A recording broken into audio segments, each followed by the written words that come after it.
Бекборбиев Кыргызстан дегенди кыргыз каганаты деп өзгөртүүнү сунуштап интернетке дүң салды. Ырчы Бекборбиев өзүнүн Фейсбуктагы жеке баракчасы аркылуу көптөгөн саясий окуяларга өз пикирин айтып, ар кандай сунуштарды жазып келет. Ырчы Кыргызстан деген мамлекеттин атын кыргыз каганаты деп өзгөртүү сунушун киргизди. Бул албетте көпчүлүктүн оюн буруп, интернетте катуу талкууну жаратты.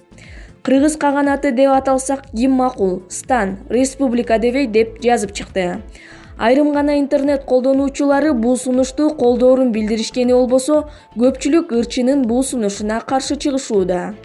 Интернет колдонуучулары каганатты каган башкарат да, бирөөнү каган кылып өмүр бою башкартып мамлекетти жок кылалыбы? Мындан башка маселе жокпу? Буга миллиардтаган акча кетет деп катуу талкуу алышууда. Булак барометр чекиткейди. Мет айымдар бейтаптар менен бийлеп көңүлүн көтөрдү. Чүйдөгү ооруканадан тартылган видео. Медайымдардын бири даарылангандар бир процедурада 4 саат жатаарын айтты. Токмок шаарында медайымдар ооруканада гемодиализ алып жаткан адамдар үчүн бийлеп, алардын көңүлүн ачкан видео тарады. Спутник Кыргызстан медайымдардын бирин таап сүйлөштү.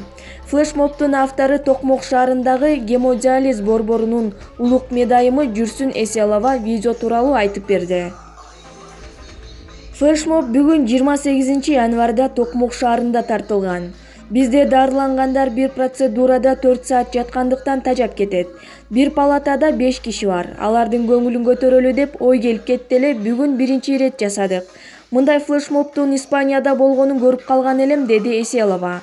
Ал медайымдык кесипте 8 жылдан бери иштеп келе жатканын кошумчалады. Булак Спутник чекиткейди.